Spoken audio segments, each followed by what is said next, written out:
اب جناب ہمارا امتحان شروع ہونے لگا ہے اگلی اسی پورشن میں. فالذین آمنوا، تو پس جو لوگ ایمان لائیں گے اس پیغمبر پہ، تو ان کی پھر 3 ذمہ داریاں ہیں. خالی دودھ پینے والے مجنو نہیں، ایمان لانے والوں کو کیا کرنا پڑے گا؟ نمبر 1،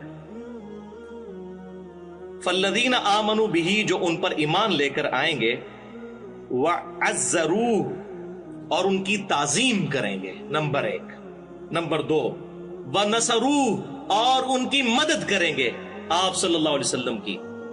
اور نمبر 3، واتبعوا النور الذی انزل معہ، اور اس نور کی پیروی کریں گے جو ہم نے ان کے ساتھ اتارا، یعنی یہ قرآن پاک. یہ 3 ذمہ داریاں ہیں. اب اس آئینے کو ہم نے سامنے رکھ کے اپنی شکل بھی دیکھنی ہے. کیا ہم آپ صلی اللہ علیہ وسلم کے ساتھ جو ہمارا ایمان کا تعلق ہے اس کی 3 شرائط پوری کر رہے ہیں؟ نمبر 1، آپ صلی اللہ علیہ وسلم کی تعظیم.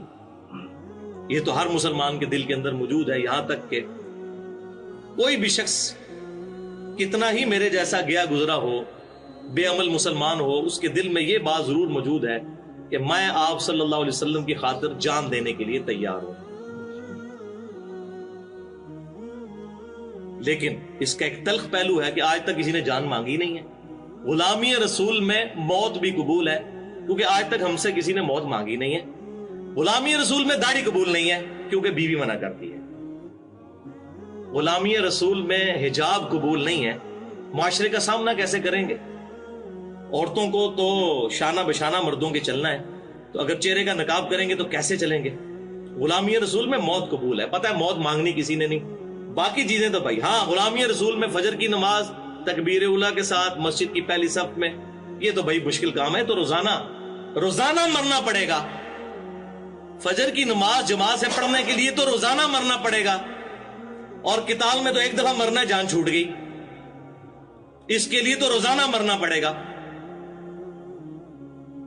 نفس کے خلاف جہاد کرنا یہ بہت مشکل کام ہے، تو اس کے لیے روزانہ مرنا. تو تعظیم صرف یہ نہیں ہے کہ آپ صلی اللہ علیہ وسلم کا نام مبارک آئے تو ہم صلی اللہ علیہ وآلہ وسلم کہہ لیں، بلکہ پریکٹیکلی اس کو ریسپانس کرنا ہے. صحیح بخاری اور صحیح مسلم کی متفق علیہ حدیث ہے، کتاب الایمان چیپٹر میں، تم میں سے کوئی شخص اس وقت تک مؤمن ہی نہیں ہو سکتا جب تک کہ میں اسے اس کے ماں باپ اولاد سب لوگوں سے بڑھ کر عزیز نہ ہو جاؤں.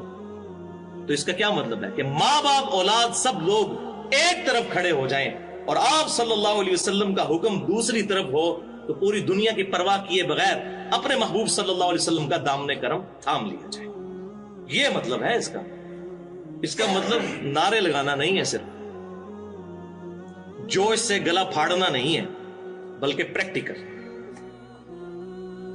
ان کی تعظیم، ونصروہ، اور آپ کی مدد. آپ صلی اللہ علیہ وسلم کی مدد کیا ہے؟ کیا آپ صلی اللہ علیہ وسلم نے کوئی ذاتی کاروبار نعوذ باللہ من ذالک بنایا تھا کہ جو آپ امتیوں کے حوالے کر کے کہ میرے بعد اس کو چمکانا؟ آپ صلی اللہ علیہ وسلم کی زندگی کا ایک ہی مشن تھا، ایک مشن جو قرآن پاک میں کم از کم 4 دفعہ ہے. بسم اللہ الرحمن الرحیم، یتلو علیہم آیاتہ ویزکیہم ویعلمہم الکتاب والحکمہ. اور یہ وہ آیت ہے جس پہ اللہ تعالیٰ نے سورہ آل عمران کے اندر 164 نمبر آیت میں احسان جتایا ہے کہ اللہ تعالیٰ لقد من اللہ علی المؤمنین اذ بعث فیہم رسولا من انفسہم. اللہ کا احسان ہے کہ اس نے مومنین میں انہی میں سے ایک رسول کو مبعوث کیا، یتلو علیہم آیاتہ، جو اس قرآن کی آیات ان پر تلاوت کرتے ہیں، وَيُزَكِّيهِمْ، اور اس کتاب کے ذریعے ان کا تزکیہ کرتے ہیں. اور جب بیسک تزکیہ ہو جاتا ہے وَيُعَلِّمُهُمُ الْكِتَابَ وَالْحِكْمَةَ، تو اس کتاب کو پھر صحیح طریقے سے ان کے دلوں میں راسخ کرتے ہیں، اور حکمت کی باتیں قرآن اور اسی کی ایکسپلینیشن سنت جو صحیح الاسناد احادیث سے ڈیرائیوڈ ہو وہ سکھاتے ہیں. وَإِن كَانُوا مِن قَبْلُ لَفِي ضَلَالٍ مُبِينٍ، اور اس قرآن کے اور محبوب صلی اللہ علیہ وسلم کے آنے سے پہلے یہ لوگ کھلی گمراہی میں تھے. کون؟ صحابہ اکرام علیہم رضوان. اور میں اس پہ جملہ بولتا ہوں کہ صحابہ اکرام علیہم رضوان اس قرآن اور صاحب قرآن صلی اللہ علیہ وسلم کے آنے سے پہلے کھلی گمراہی میں تھے، اور ہم اس کے آنے کے بعد بھی کھلی گمراہی میں ہے کہ کتاب پڑھتے ہی کوئی نہیں ہے، وَلِعَوْذُ بِاللَّهِ تَعَالَى۔ تو ان کو جو گمراہی سے نکلنے کی گارنٹی ملی اس کتاب پر عمل کرنے کی وجہ سے، آپ صلی اللہ علیہ وسلم کی اتباع کرنے کی وجہ سے۔ تو آپ کا کوئی ذاتی کاروبار نہیں تھا، آپ کو ایک ہی مشن دیا گیا۔ سورۃ الانعام آیت نمبر 19، وَأُوحِيَ إِلَيَّ هَذَا الْقُرْآنُ لِأُنذِرَكُم بِهِ وَمَن بَلَغَ۔ اے محبوب صلی اللہ علیہ وسلم فرما دیجئے یہ قرآن مجھے اس لیے وحی کیا گیا ہے کہ اس کے ذریعے میں تمہیں بھی ڈر سنا دوں، اور جس تک یہ دعوت پہنچ جائے وہ اسی کتاب کے ذریعے ڈر سنائے، دعوت کا کام کرے، کسی مولوی کی لکھی ہوئی کتاب سے نہیں، اللہ کی کتاب سے۔ یہ آپ کا مشن تھا۔ بہرحال اس پہ میں نے یوم عرفہ 1432 ہجری میں تقریباً 2 گھنٹے کی گفتگو کی تھی۔ مسئلہ نمبر 1 کے نام سے اہل سنت پاک.com پہ اپلوڈ ہے، امام الانبیاء کی دعوت قرآن، 50 آیات سے قرآن کی دعوت کا خلاصہ، اور تقریباً 8 صحیح الاسناد احادیث میں نے، جن میں سے 7 صحیح بخاری اور صحیح مسلم سے تھیں، وہ بیان کی تھی۔ اور اسی پہ ریسرچ پیپر بھی ہے جو آپ کو لیکچر کے اینڈ پہ ملے گا، امام الانبیاء کی دعوت قرآن صلی اللہ علیہ وآلہ وسلم۔ تو آپ صلی اللہ علیہ وسلم کی مدد کرنی ہے، وَنَصَرُوهُ، مدد کرنی ہے۔ عیسیٰ علیہ السلام نے کیا کہا؟ مَنْ أَنصَارِي إِلَى اللَّهِ، کون ہے جو اللہ کے لیے میری مدد کرے؟ کوئی ذاتی کام کے لیے مدد نہیں، بلکہ اللہ تعالیٰ کے دین کی اشاعت کے لیے مدد کرنا، ذاتی مدد تو نہیں۔ ذاتی تو پیغمبروں نے کوئی ایسا کاروبار نہیں چھوڑا کہ وہ آنے والے فالوورز کو کہیں کہ بھئی اس کے پیچھے چلنا شروع کر دو اور اس کو چمکانا شروع کر دو۔ دین کے لیے مدد، اور قیامت تک کے لیے ہر امتی کی رسپانسبلٹی ہے کہ وہ آپ صلی اللہ علیہ وسلم کا پیغام دوسروں تک پہنچائے۔ صحیح بخاری اور صحیح مسلم کی متفق علیہ حدیث ہے، آپ صلی اللہ علیہ وسلم نے جو یوم النحر کا خطبہ دیا تھا، ایک تو صحیح مسلم میں حدیث ہے جو حجۃ الوداع کا خطبہ ہے، کتاب الحج چیپٹر میں انٹرنیشنل نمبر کے مطابق 2950، اس میں تو آپ صلی اللہ علیہ وسلم نے فرمایا کہ میں اپنے بعد تم میں وہ چیز چھوڑ کر جا رہا ہوں جسے مضبوطی سے پکڑ لوگے کبھی گمراہ نہیں ہوگے، وہ اللہ کی کتاب۔ اور پھر آپ صلی اللہ علیہ وسلم نے ارشاد فرمایا کہ کل کو جب میرا رب تم سے پوچھے گا کہ میں نے اپنے رب کا پیغام تم تک پہنچا دیا تو کیا جواب دو گے؟ تو سب نے کہا یا رسول اللہ صلی اللہ علیہ وسلم، ہم گواہی دیں گے کہ آپ صلی اللہ علیہ وسلم نے اللہ کا پیغام ہم تک پہنچا دیا، آپ صلی اللہ علیہ وسلم نے ہمیں نصیحت فرمائی اور بڑی خیر خواہی فرمائی۔ تو آپ صلی اللہ علیہ وسلم نے 3 دفعہ اپنی شہادت کی انگلی آسمان کی طرف بلند کی، اللہم اشہد، اللہم اشہد، اللہم اشہد، اے اللہ گواہ رہنا، گواہ رہنا، گواہ رہنا۔ یہاں تک تو یہی تھا، لیکن جو اگلا خطبہ ہے یوم النحر کا، وہ بخاری اور مسلم دونوں میں، بڑا لمبا خطبہ، اس کے کنکلوڈنگ الفاظ بھی یہی ہیں، لیکن 7 اور الفاظ ہیں۔ آپ صلی اللہ علیہ وسلم نے ارشاد فرمایا کہ اب جو یہاں پر موجود ہے اس کی ذمہ داری ہے کہ اس پیغام کو اس تک پہنچا دے جو یہاں پر موجود نہیں ہے۔ آپ صلی اللہ علیہ وسلم کے بہاف پہ پوری امت دعوت کا کام کرنے والی امت ہے، یہ پیغام پہنچانا ہے۔ تو یہ ہے آپ صلی اللہ علیہ وسلم کی مدد۔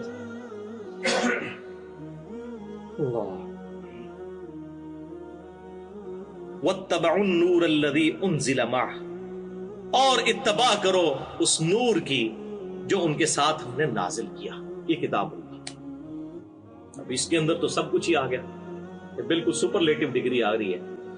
پہلے کہا تعظیم کرو، مدد کرو، اور ہاتھی کے پاؤں میں سب کا پاؤں، سب سے بڑی بات کر دی کہ اس نور کی پیروی کرو، اس کتاب کی پیروی۔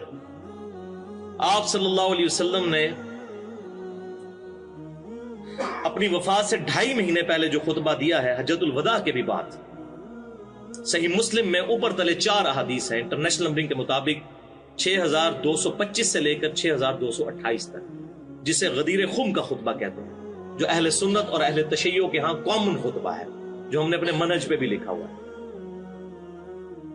کہ آپ صلی اللہ علیہ وسلم نے غدیر خم نامی جگہ پر پڑاؤ فرمایا مدینہ شریف واپس آتے ہوئے حج کے بعد۔ اب یہ خطبہ حجۃ الوداع کے بھی بعد کا خطبہ ہے، اسے بھی سپرسیڈ کرنے والا ہے، اور کنکلوڈنگ الفاظ ہے، اے لوگو آگاہ ہو جاؤ، میں بھی ایک انسان ہوں، قریب ہے کہ اللہ کا قاصد یعنی موت کا فرشتہ میرے پاس آئے اور میں اس کی دعوت قبول کر لوں. میں اپنے بعد تم میں 2 بھاری چیزیں چھوڑ کر جا رہا ہوں. ان میں سے پہلی چیز اللہ کی کتاب ہے. اس میں ہدایت ہے, اس میں نور ہے. تم اللہ کی کتاب کو پکڑو, اپنا تعلق اس کتاب کے ساتھ مضبوط کرو. اللہ کی کتاب اللہ کی رسی ہے, جو اسے پکڑے گا ہدایت پر ہوگا, جو چھوڑ دے گا گمراہ ہو جائے گا. بولے اعوذ باللہ. قرآن میں ہے نا وَاعْتَصِمُوا بِحَبْلِ اللَّهِ جَمِيعًا وَلَا تَفَرَّقُوا. یہ صحیح مسلم کی حدیث نے بتایا یہ ہے اللہ کی رسی. اور پھر زید بن ارقم کہتے ہیں آپ صلی اللہ علیہ وسلم ہمیں ترغیب دلاتے رہے اللہ کی کتاب, اللہ کی کتاب, اللہ کی کتاب. اور پھر فرمایا دوسری چیز میرے اہل بیت ہیں. میں اپنے اہل بیت کے معاملے میں تمہیں اللہ سے ڈراتا ہوں. میں اپنے اہل بیت کے معاملے میں تمہیں اللہ سے ڈراتا ہوں. میں اپنے اہل بیت کے معاملے میں تمہیں اللہ سے ڈراتا ہوں. کیونکہ آپ صلی اللہ علیہ وسلم کو یہ غیبی خبر دی جا چکی تھی کہ آپ کی امت آپ کی وفات کے بعد آپ کے اہل بیت کے ساتھ برا سلوک کرے گی. لہذا جن لوگوں نے بھی سیدنا علی رضی اللہ تعالیٰ عنہ کو تنگ کیا یا سیدنا حسین ابن علی رضی اللہ تعالیٰ عنہ کو شہید کیا, بنو امیہ کی ظالم حکومت, چاہے یزید ابن معاویہ ہو یا عبید اللہ ابن زیاد ہو, ان تمام کا معاملہ ہم اللہ کے سپرد کرتے ہیں. ہم کسی سے محبت نہیں کرتے, ہم الحمدللہ اہل بیت سے محبت کرتے ہیں. بہرحال اس میں جو پورشن ہے قرآن کو پکڑنے کا, اور وہ جو دوسری حدیث ہے وہ اس سے بہت نچلے لیول کی روایت ہے المستدرک للحاکم میں, انٹرنیشنل نمبر کے مطابق 318 نمبر حدیث, کہ میں اپنے بعد تم میں 2 چیزیں چھوڑ کر جا رہا ہوں. وہ حجۃ الوداع کے موقع پر جنہیں مضبوطی سے پکڑے رہو گے تو کبھی گمراہ نہیں ہوگے. ایک اللہ کی کتاب اور دوسرے اس کے محبوب صلی اللہ علیہ وسلم کی سنت. تو کتاب اللہ کو ماننا اور سنت کو ماننا ایک ہی چیز ہے. اسی کتاب نے سنت کی طرف رہنمائی کی. من یطع الرسول فقد اطاع اللہ, جس نے رسول اللہ صلی اللہ علیہ وسلم کی اطاعت کی گویا کہ اس نے اللہ کی اطاعت کی. الحمدللہ.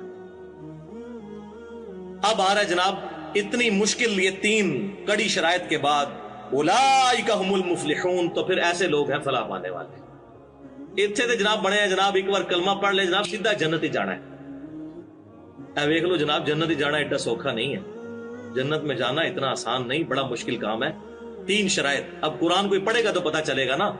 کچھ بھی ہے یا اللہ تیرے محبوب کی امت سے, اے اللہ ہم سود خور ہیں, حرام خور ہیں, بے ایمان ہیں, قاتل ہیں, بے نمازی ہیں, کچھ بھی ہے یا اللہ تیرے محبوب کی امت سے ایسا نمازہ کوئی نہیں پڑھنی, سانو ویسے ہی معاف کر دے. یہی کہنا ہے. اور یہ میں کہہ رہا ہوں یہ اس کے اوپر اگر اللہ تعالیٰ کے مورل لاز دنیا میں ایکٹیو ہوتے تو فوراً سر کے اوپر جوتی پڑتی کہ اپنی ناپاک زبانوں سے ہمارے محبوب صلی اللہ علیہ وسلم کی نسبت کا نام لیتے ہو.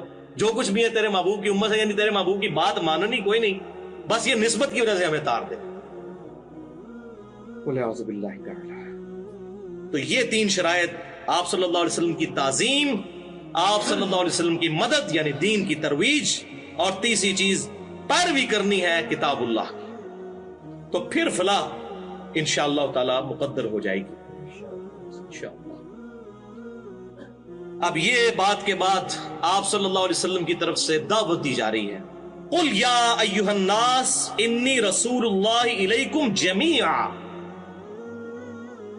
اے محبوب صلی اللہ علیہ وسلم اب فرما دیجئے علی الاعلان پوری انسانیت کو کہ اے انسانوں بے شک میں تمہاری طرف رسول ہوں, تم سب کی طرف اللہ تعالی کی طرف سے. الذی لہ ملک السماوات والارض, اس اللہ کی طرف سے کہ جو کچھ آسمانوں اور زمین میں ہے وہ اسی کی ملکیت ہے. لا الہ الا ہو, نہیں ہے کوئی معبود مگر وہی. یحیی و یمیت, وہی زندگی دیتا ہے اور وہی موت دیتا ہے. یہ اللہ کا تعارف آ رہا ہے. اس اللہ کی طرف سے میں پوری انسانیت کی طرف رسول بنا کر بھیجا تھا.